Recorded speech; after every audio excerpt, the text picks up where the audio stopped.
நல்ல குடும்பத்துக்கு முதல் அம்சமே என்ன தெரியுமா? அந்த குடும்பத்தில் சிறந்த துஆக்கள் என்ன செய்ய இருக்க வேண்டும். மனைவியாக இருந்தாலும் சரி, கணவனாக இருந்தாலும் சரி, குழந்தையாக இருந்தாலும் சரி, வீடாக இருந்தாலும் சரி, இது ஒரு சூழ்நிலை, நல்ல ஒரு சூழ்நிலையில் அந்த குடும்பம் இருக்க வேண்டும் என்றால் துஆ உள்ள ஒரு குடும்பமாக இருக்க வேண்டும். எத்தனை பேருக்கு எங்கெல்லாம் ரப்பனா ஹப்லனா மின் அஸ்வாஜினா வ துர்ரியாத்தினா குர்ரத அயுனின் வஜஅல்னா லில் முத்தகீன இமாமா. எத்தனை பேருக்கு பாடம் எலும்பி கேட்டா எவ்வளவு பெரிய பிரச்சனைக்குங்க விளங்கிட்டா? ரப்பனா ஹப்லனா மின் அஸ்வாஜினா வ துர்ரியாத்தினா குர்ரத அயுனின் வஜஅல்னா லில் முத்தகீன இமாமா. இதை நம்ம ஒரு 70 வயசுல கேட்டு என்ன பிரயோசனம்? விளங்கிட்டா? கேட்கிற தவறில்லை, கேட்கலாம். ஏண்டா குடும்பத்துக்கும் பரம்பரைக்கும் கேட்கிற யார் எந்த வயசுலையும் கேட்கலாம். ஆனால் இந்த துவா உங்கள்கிட்ட எப்ப இருக்கணும்? திருமணம் முடிக்க முந்திருந்தே இந்த துவா எங்களோட லைஃப்ல இருக்கணும். யா அல்லாஹ் எனக்கு வரக்கூடிய வந்த கடந்த எல்லாத்தையும் என்ன செய்யும்? குறிக்கும்.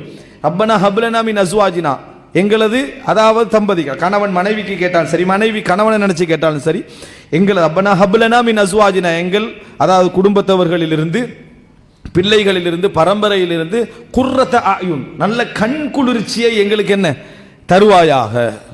வஜஅல்னா லில் முத்தகீன இமாமா, இறையச்சமுடையவர்களுக்கு எங்களை முதலானவர்களாக ஆக்கி வைப்பாயாக என்று நம்ம துஆ கேட்கணும். எது இந்த துஆ?